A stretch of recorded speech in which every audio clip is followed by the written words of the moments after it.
Welcome back to the Wizard King podcast. This is your host, Zico. And I got another episode for you guys. Now, today I wanted to dive in. I don't have a video that I'm going to react to today, but I did want to get into this talk. And this may be a little dated when this comes out from the time of death for this influencer YouTuber called or named Kevin Samuels. And I look, I don't really know much about him. I remember when that one video went popular, it went viral probably a year and a half ago during the height of the pandemic when some states were still in lockdown, blase, blase. I really just wanted some advice. I love your I'm giving you advice, but you're not taking it. The advice is, ma'am, you're average looking at best. And I watched a couple of his interviews since then, when he was on Vlad TV, and I think that's the only one that I can get through. Cause I guess, that's how I learned also about the red pill community. Some of you guys may already know about that, but that's basically the community. It seems like there's a lot of feminism and like men fighting that, and dating things, and it's a lot of things in that. I basically wanted to talk about the reaction to his death, right? So it's interesting because laying out the little that I know about the man, I find it very interesting because to me, just from the outside looking in, it seemed like he was trying to make a change in the way people looked at relationships and get in a relationship and calling people out on their foolery. In my opinion, I think he only went viral because it was the way that lady or that woman responded, and the way the energy she was giving him and the energy he was giving back to her, because he apparently was doing this with men before that and never went viral. And I just, in my opinion, not a lot of men you getting called out. Like, if you're getting called out on certain things, and it's either you take it or you don't. But you're not gonna find a lot of men like, making a video about it or complaining about it or whatever. But anywho, I digress. I think it's very interesting how a lot of people have been celebrating this man dying. Wow. Apparently he has a kid. I don't know how many he has, but I know he at least has one. He's been through 2 divorces, so from one of them he has at least one kid I'm aware of. So he has a family, even though, he has a child, and as a guy who's a father of 4, it's a little alarming to celebrate somebody's death who, like, their kid won't ever be able to see them again, and he was pretty young. He was 56. And so I just found it very troubling. And so I wanted to dive into the heart of that. I was like, all right, I went to the scriptures. I was like, where can this possibly be coming from? What is the core, I guess, issue? Or if you're a religious person or somebody who's familiar with biblical terms, what's the sin in this? What is that, and how does that get to there? So I looked at a couple of scriptures. You look at 2 Timothy chapter 3, and it talks about numerous things about the morality of people. And one of these things is lacking in love. So it talks about the last days, and a lot of people are going to last days. That's a whole nother conversation. But if you look at the times we're in, a lot of the things mentioned in chapter 3 of 2 Timothy, you see a lot of that, a lot of it. But one of the things I wanted to focus on was the part where it talks about lacking love. And, you think, well, what is lacking love? Like cold-hearted, right? Like a lot more people being more reserved, staying back, or we're becoming more,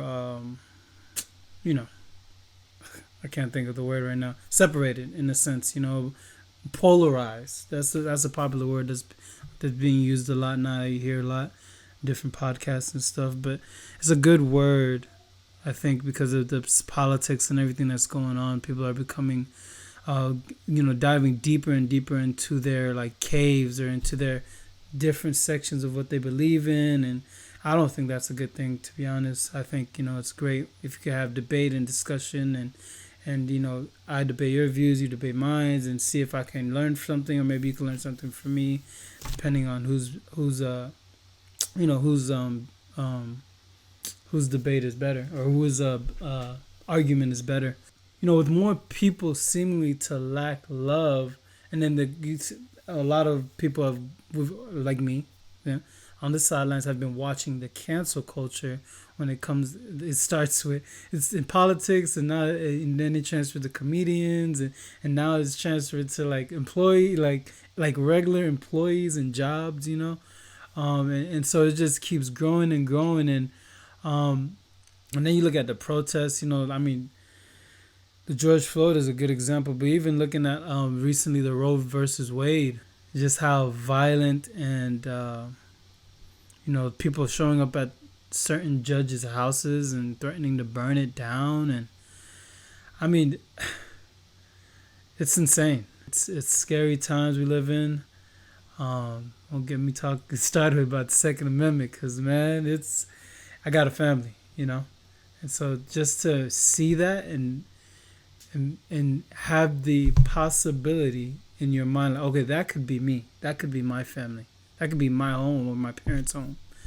And so it is a scary thing to even think about. It's interesting because you're seeing more, like with the cancel culture, you're seeing more of a cry for blood, right? And not, thankfully, we're not in the times that back in the day, where people, that it was literal blood, losing somebody losing their job or whatever like that, or losing deals, losing money, income. I mean, that's, you're taking somebody's livelihood away, and that's pretty intense. But is this something new in our history as humans? Is it? I mean, if you look throughout history, you think about, if you're pondering on that question, no, it's not something that's new. It's no different, especially our society. If you want to look at a society to compare it to, let's look at the Roman society. Our society mimics the Roman society a lot, especially in the time that we're in, where sexual promiscuity. Why can't I say that word? This is the word right here. But yeah, that and then the feminism. That's not something new either. That was going on at that time as well. The celebration of porn stars. I mean, it wasn't called porn stars in the Roman society, but there was temples, like sex temples and all that stuff back at that time. There's so much similarities to that society. And even if you look in, like, if you're a person that reads the Bible, look at Romans chapter 1, chapter 1 and 2, and when you see when Paul was writing to those Christians there in Rome, I mean, they were in some crazy stuff, and that will give you a glimpse of what was going on. I mean, that was happening in the church, and Paul's like, hey, you gotta, like, what's going on here? And so that just gives you a glimpse of what was going on in society at the time, and it's very similar to what's going on now. And now you may look at one thing they had then at the time was the Colosseum, right?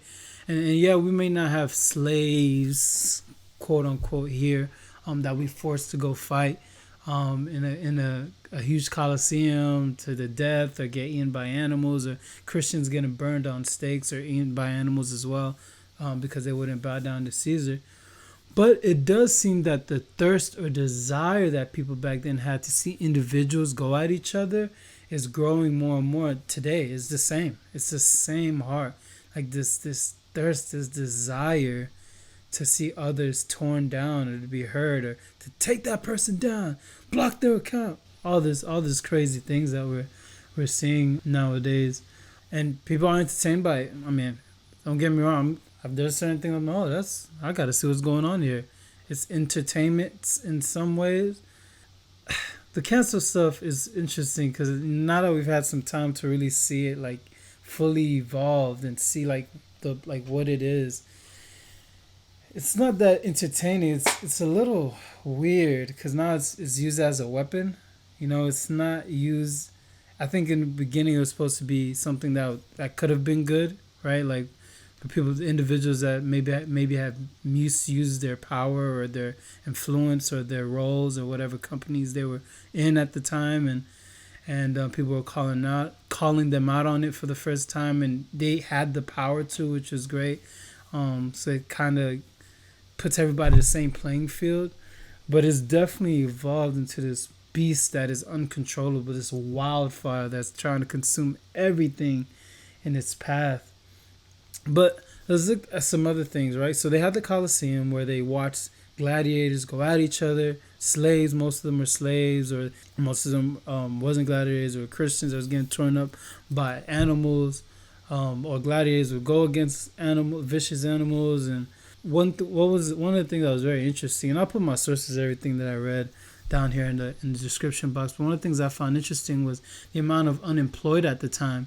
At that time in Rome, a lot of those events were free, a lot of them, and that was one of the ways the government there was trying to keep the people at bay and entertained, and also they would give them bread because a lot of them were unemployed. There was tons of people that were unemployed at that time. And so it's very interesting because you see with the pandemic, a lot of people don't even go back to work because they're getting money from the government and whatnot.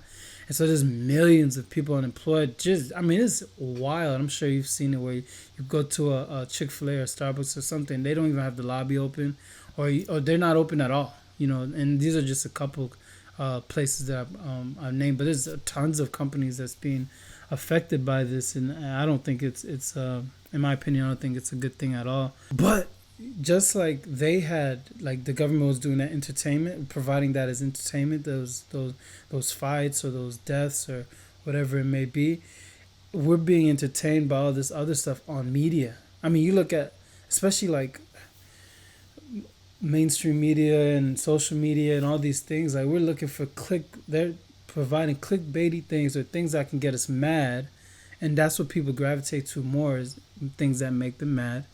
Or things that get them fired up. That's on us. We got to take that accountability. We got to really, we can really, shift the things we view. But that's the nature. It's not too different, right?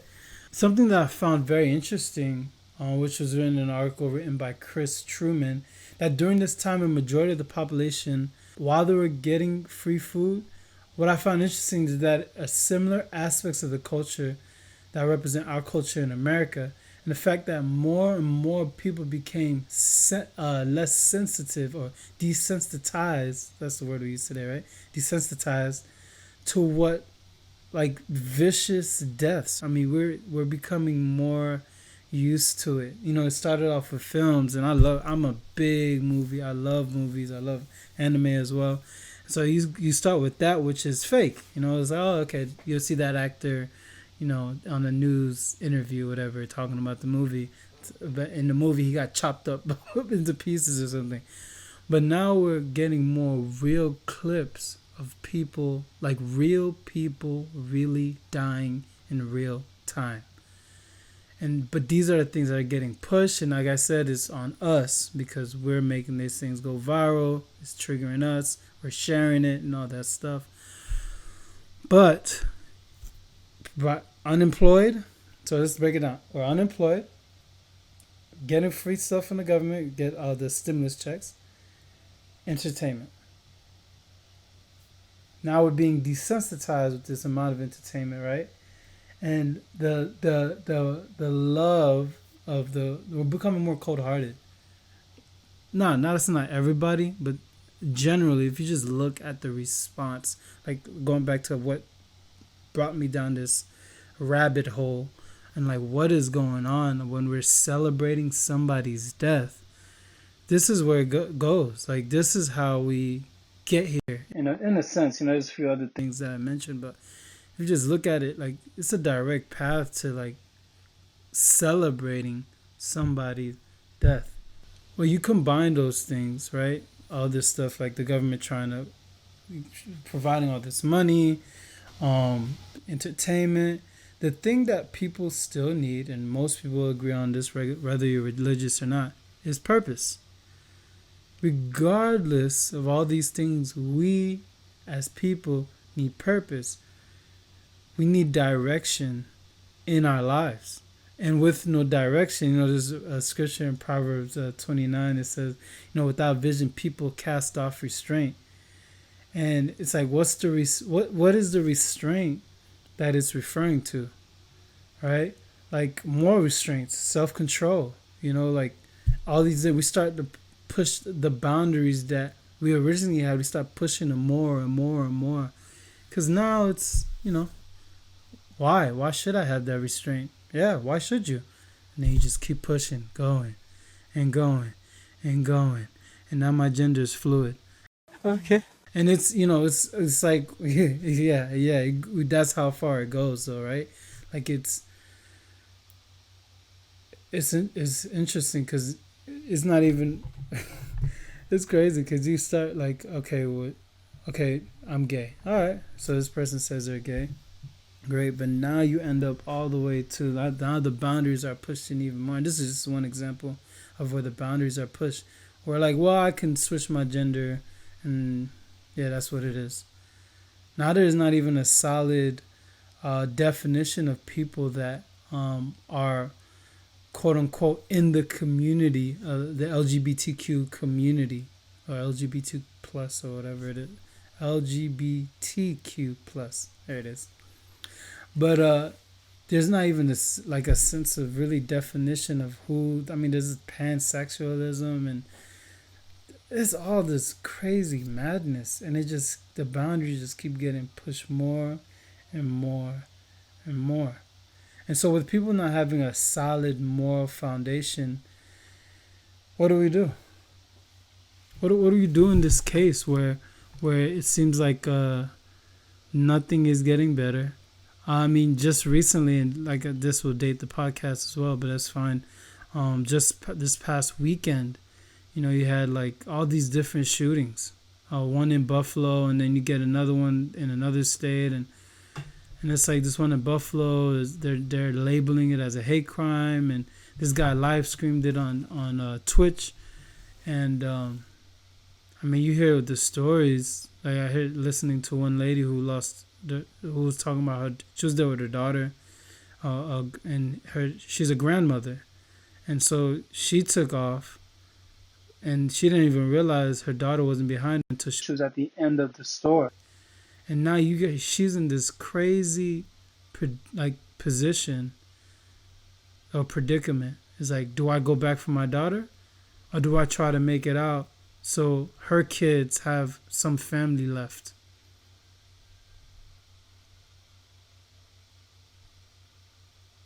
It's freaking insane.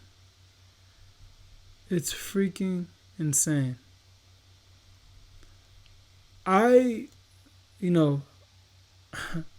Well, just to wrap up the first talk, I think we have to provide a moral foundation. There has to be some type of foundation. You hear a lot of atheists talk about it's innate and it's natural, and people innately will find a moral foundation. I see where they're coming from. I don't agree, but I see what they're coming from, because naturally, like when you have a kid, for example, most parents want to do good by their kid, for their kid. If a kid asks you for bread, you're not going to give them a snake. And that's just like a summary of the scripture. But yeah, you're not going to give them a snake if they ask you for food. Or you're not, you know what I mean? Like, you're going to give them food. And so I get that. But, I mean, look at our history as humans.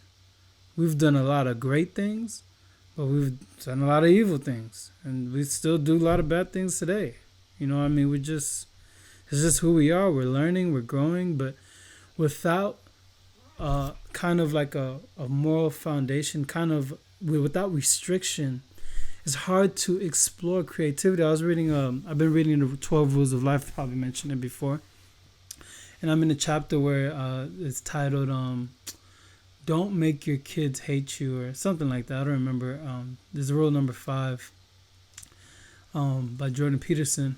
And it's interesting because there's a scientific study done by, I can't remember the name. But there's a scientific study that he mentioned in there in rule number 5, where they found, because he was talking about, sorry, let me give you some background. He was explaining that some parents believe, maybe, hey, we gotta let our kids be kids and let them be free, and they'll become structurally sound, and they'll be fine. But all that does is lead to chaos. And the study provides, the scientific study provides facts that, hey, for kids to be fully creative, they need restrictions. They need a foundation. They need walls. They need, hey, I can't go past here. I can't go past here, because kids would push. I was a kid, I pushed, but I had foundation. And so for kids, if they have a now, of course, you don't want to go too strict and just close them in a box, right? So that's the balance for a parent. But they do need some kind of restriction, some kind of foundation, so that within that foundation, they'll actually be more creative. And don't look for some perfect balance between, because there's some services out there for parents, but like, it is a balancing act. It is one day, figuring out, like, this is my goal. This is my hope. When I am strict, that my kids needed it, and that when I provide some leniency, that they needed it, right? Like, that they receive, like, oh, that's what they needed at that time. And that's what I hope I could provide. But I know, I'm pretty sure there's times where I was probably more strict than I needed to be. And there's times that I was more lenient than I needed to be. And that's why I'm grateful there's two, is me and my wife, because that really helps, having two people raise kids, a woman and a man, who's different perspectives. We see things differently, but I feel like, man, I get compliments about our kids all the time. She does as well, and I think that's what kids need. And so you take that for kids, right? I mean, you apply that to just people in general. We're just bigger kids, right? Until we mature. But we need some kind of restrictions, and within that, we can be we can really fully be creative, knowing, oh, okay, I can't go past this limit, and I can't go past this limit. And that's, for me, what I found, for those who believe or not believe. That's how, strictly why I became a disciple. That's what I found being a Christian, is that I became more free, to be honest. Like, it's weird, it sounds crazy, but it makes sense. And that's before I even read this book, that I knew that I found that just from my life personally, that I became more free, having restrictions that I placed on myself from the Bible. I didn't come up with these things. I read the Bible and said, hey, don't don't beat this person up, or don't murder. Okay, well, if I get road rage, which I've had, I can't run this person off the road. All right, I can't pass that limit. Oh, don't cuss either. All right, well, maybe I can't. You just you start figuring it out, and then you start working on yourself, and you start growing. But going back to what I started talking about, I went back to kind of close that down, but I think the society does need some restrictions. We need restrictions. We need it. And right now we're on the same demise as Rome was, because we're literally, if you look at, the only difference is the type of technology we have, but our hearts are the same. And that's why the Bible is so relevant, by the way, because the Bible doesn't deal with technology. It deals with humans, their hearts, and our hearts are still the same.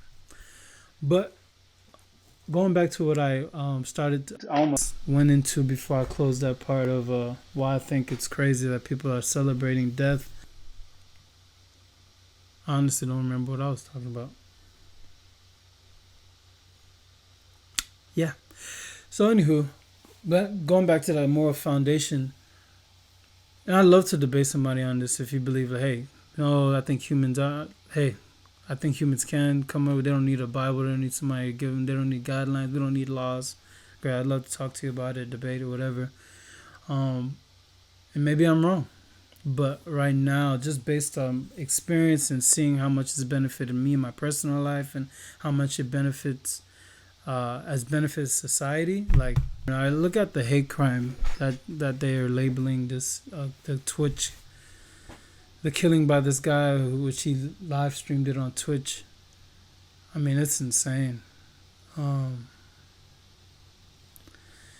this is one of the things I was fearing. I was like something that I've been fearing or been afraid of more and more as of late is a war, a civil war between like on a basis of race. I think mainstream media has done a great job on dividing America. I think politics have exacerbated that. Did I say that correctly? They've made it worse, basically. And this is just from looking at everything, from watching it, watching the trends, watching how people's reacting. I mean, we've literally made the N word like the way religious people back in the day made the word God. Like, remember, you couldn't say God's name in vain. You remember that? Oh, you shouldn't say God's name in vain. And though it's not, I mean, if you look in the Bible, it's not biblical. I mean, it's, if you think I'm wrong, I mean, please, let's talk about it. No, I do it out of respect. I was sitting down with a leader of a church, and he was like, "Hey, man, because I would say like Jesus Christ and all these things, but like just I'd hit my toe, Jesus Christ, and he was like, "Hey, bro, just be aware of your surroundings, because at the end of the day, it's all about respecting the other people around you as best as you can, and not causing them to fall away, or like misstep in their faith, not misstep, but basically hurt their faith." So I understand that, and that I could do, right? I can be respectful and be mindful of who I am around. That's cool. But we've basically made the N word like that, like where it's like, don't say the N word. And there's a lot of history, right? You go back and look at the times when slavery and all this stuff, but I just feel like it's so much deeper. I feel like it's so much more there, and they've used the black versus white thing as a controlling method, if that makes any sense. I mean, if you listen to an economist named Thomas Sowell, it's very interesting. If you look at just the things he's researched over time, one of the things he's talked about is welfare programs. So right when black Americans became free, they was able to, there was a lot more married at that time, and society, like, we started building our society very quickly. We had like our banks and all this stuff. It was doing really well, pretty well, based on the fact that we just got out of slavery, right? And then but then you look after post welfare program. I love how this just stopped recording. And you look post welfare program, and marriage rate has gone down, poverty has gone up. I mean, like, it's we've done like a complete flip, a complete 180.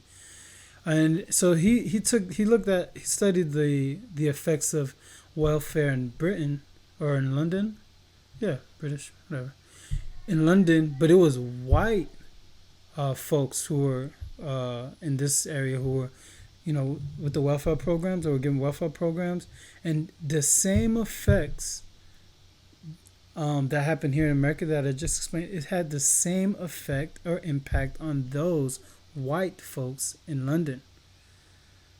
Which is, if you think about it, then it's like, okay, so it removes this race thing. It's like, what's really going on? Why, like, the welfare program, if you look at it for face value, it's like, oh, this is a great idea. But it really caused more hurt than it helped in the long run. And so I bring that up because, this race war that mainstream media has been propagating and using and pushing, and everybody's a racist now or a Nazi, and I don't know, man. It just feels like there's more there. Like what's happening? What's the goal? What is their goal? What is their goal to push these narratives, continue propagating it? Like, I mean, if you're a brown guy like me or darker, uh, and you allow these things, you could really become entrenched in these things, and it could really hold you. You can really start holding yourself down based on these beliefs and ideologies. And I'm not saying slavery and all that stuff didn't have an impact. That's not what I'm saying. It did. But I'm saying is like, why is the same, like why during like Black History Month in February, why is the same black people always celebrated? Why don't we learn about the inventors and the creators and all these other people? Why do we always learn about the same ones? Why is there always a race thing going on in media? Like what is the goal? What is happening? You don't see this with other cultures. So it's, I think, and this could go into more conversation later on in another pod, but us as a community, if let's just talk like people, brown people, right? Brown and black people here in America, we have to, I think the best thing we could do is take ownership, apply some restrictions in our lives, and fight to get better for our kids and their kids and their kids. And you say, well, how you do that? You start with yourself. You just start with yourself. You're like, well, I don't know what restrictions to apply. I got a couple ideas. they're a little biblical though, but I do got some ideas, and I'd love if you want me to share those, I can in a video or in the comments, whatever. But we have to do something, but also don't get wrapped up in everything that mainstream media is telling you. Dig into it, and you're like, I don't have the time. Great, there's people that do have the time, and hopefully I can be one of those people for you that can provide you more in-depth information on things that you can go and quickly learn, like quick facts about it, or while you're working, or while you're preparing your meal, or while you're studying, whatever you're doing, that you can listen real quick and get a more diverse idea on what's really going on, instead of what these mainstream media platforms are pushing. This is what we have to do, because if not, man, like, I really believe these let's say this was really a hate crime and this guy was really looking to it was aiming strictly for black folk, which there was a couple of white folk, but it was mainly black people that got killed in this one in Buffalo. I think I just have a bad feeling that it's gonna get worse. And I think it's just combined with mainstream media, combined with people getting blocked off of Twitter and all these social media platforms, and they're going into their different vacuums, and just their ideas are not being challenged. I think it's a whirlwind of these things, but it's like the perfect storm per se. But I think we have to do something. And I think it starts with us. We control the culture. If you look at the culture, hip hop is a big thing, and that's a brown, that's us, right? So we have to, but I just believe, man, we can't allow mainstream media to continue carving and helping us think the way they want us to think. We have to be able to take ideas, take what they're telling us, get other ideas, and then come up with our own belief, like our own belief on whatever the issue may be. And if somebody has a better argument and makes your belief null, void, accept it. Don't run away from it. Don't hammer down and no, you're wrong and I'm gonna stick. No. That's not how we're gonna grow. That's not how we're gonna get out of the predicament that we're in. We have to fight. We have to keep going. But anyways, I'm gonna end the pod on that one, guys. I just wanted to jump in and talk about like these things that's going on in our society, and I have some fears. I have fears because, like I said, this is Rome. They went down this route, and well, now we talk about them because they're in history. And I believe we have a great society here. I believe America is great, and I believe that there's a lot of opportunity for us here to be successful and to grow in our characters and build our families up and things like that. But it has to start with us. We have to push a change in the culture, and that's just what I think. But please, if you liked what you heard, please like, subscribe if you haven't subscribed, and share it with a friend. If you didn't like what you heard, leave a comment down below. Let me know your thoughts. I'd love to talk, respond in the comments. And it's a conversation. Like I said, I could be wrong. And I'm open to that. I'm open to possibly being wrong. But I want to grow. And so please just leave a comment below, and I'll catch you guys on the next one. Peace.